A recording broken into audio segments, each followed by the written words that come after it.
Untuk tipe silencernya kalau Proliner kan adalah silencer yang pendek. Otomatis untuk suara yang keluar itu pasti akan sangat keras. Dan juga karakteristik bass itu menjadi kurang.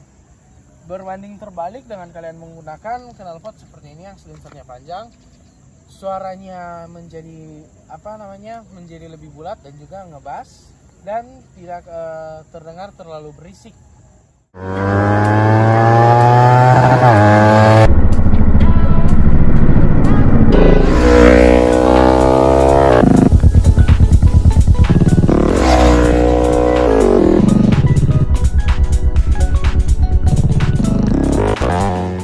Oke guys, balik lagi di sini di channel YouTube Dex Motovlog.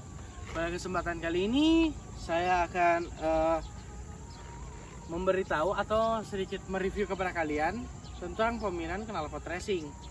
Nah, ada yang saya lihat menggunakan knalpot seperti saya yang silencernya panjang, ada juga menggunakan silencer pendek.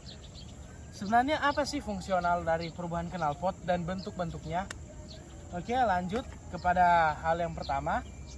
Semisalkan untuk knalpot yang silencernya panjang seperti ini, nah dia lebih mengarah kepada performa di bagian tarikan atas, atau bisa dikatakan bila kalian hobi speeding tapi jalannya lurus panjang.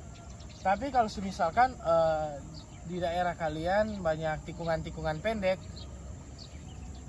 itu sebaiknya menggunakan knalpot racing yang silencernya lebih pendek, dikarenakan untuk tarikan bawah dia lebih enak. Nah, selain dari itu, untuk perubahan suaranya juga ada. Silencer panjang otomatis suaranya lebih bulat dan lebih padat dibandingkan dengan silencer pendek. Kalau kalian menggunakan silencer pendek, contohlah banyak yang kita lihat di motor 150 kan, untuk supplier knalpot mereka kebanyakan mereka menggunakan dari merek Proliner. Untuk tipe silencernya kalau Proliner kan adalah silencer yang pendek. Otomatis untuk suara yang keluar itu pasti akan sangat keras, dan juga karakteristik bass itu menjadi kurang. Berbanding terbalik dengan kalian menggunakan knalpot seperti ini yang silencernya panjang, suaranya menjadi menjadi lebih bulat dan juga ngebass dan tidak terdengar terlalu berisik.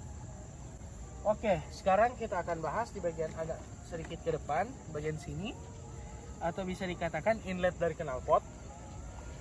Untuk ukuran inlet sebenarnya lebih bagus kalau misalkan motor 250 cc dia main di 50-an untuk inletnya. Dikarenakan mengapa? Semisalkan untuk inlet kalian terlalu besar, atau bisa dikatakan pipa knalpot terlalu besar, itu juga untuk performance kurang baik. Dikarenakan saat kalian ditanjakan itu motor terasa lebih ngempos, tidak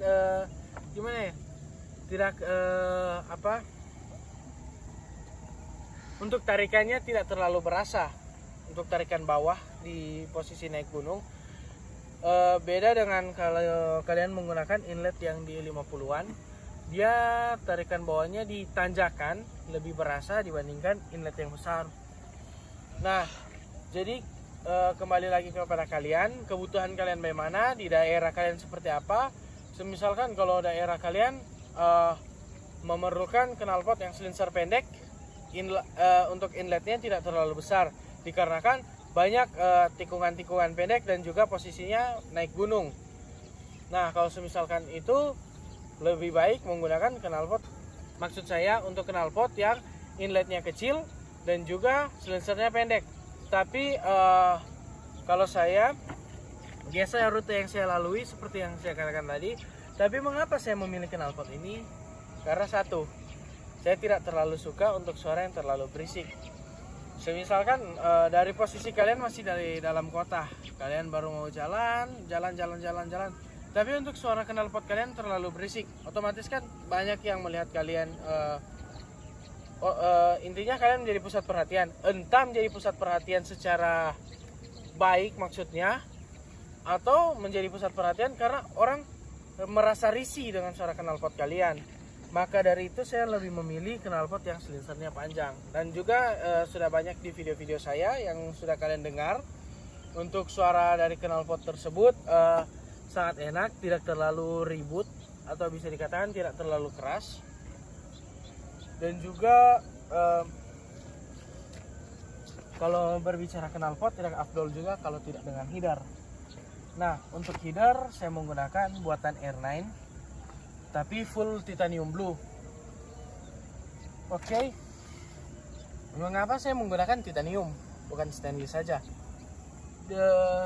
Kalau kalian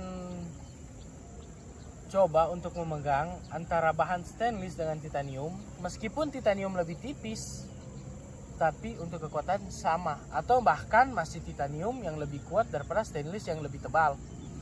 Dan juga untuk yang stainless kan biasanya kalau sudah dipakai header depannya menjadi gelap atau menjadi coklat kehitaman, sedangkan yang titanium tidak akan tetap berwarna seperti ini, berwarna biru.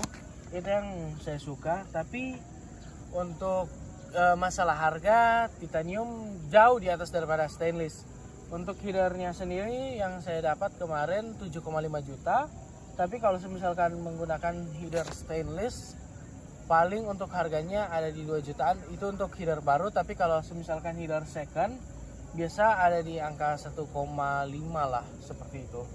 Nah, untuk perbedaannya kan sudah saya katakan tadi, untuk header stainless dan juga titanium. Itu juga kembali kepada kalian. Kiranya kalian akan menggunakan header seperti apa. Entah seperti semisalkan header standar dicabut katalis dan dipasangkan knalpot slip on, atau header standar tidak dicabut katalis, pasang knalpot slip on, atau langsung full system. Tapi sih kalau menurut saya untuk performance lebih baik diganti dengan full system dibandingkan dengan header standar tetapi dicabut katalis atau katalis tetap ada dan hanya dipasangkan slip on. Nah, semoga di video kali ini informasi yang saya berikan akan berguna kepada kalian, dan jangan lupa dukung channel ini dengan cara like, comment, share video ini dan juga subscribe channel ini. See you guys.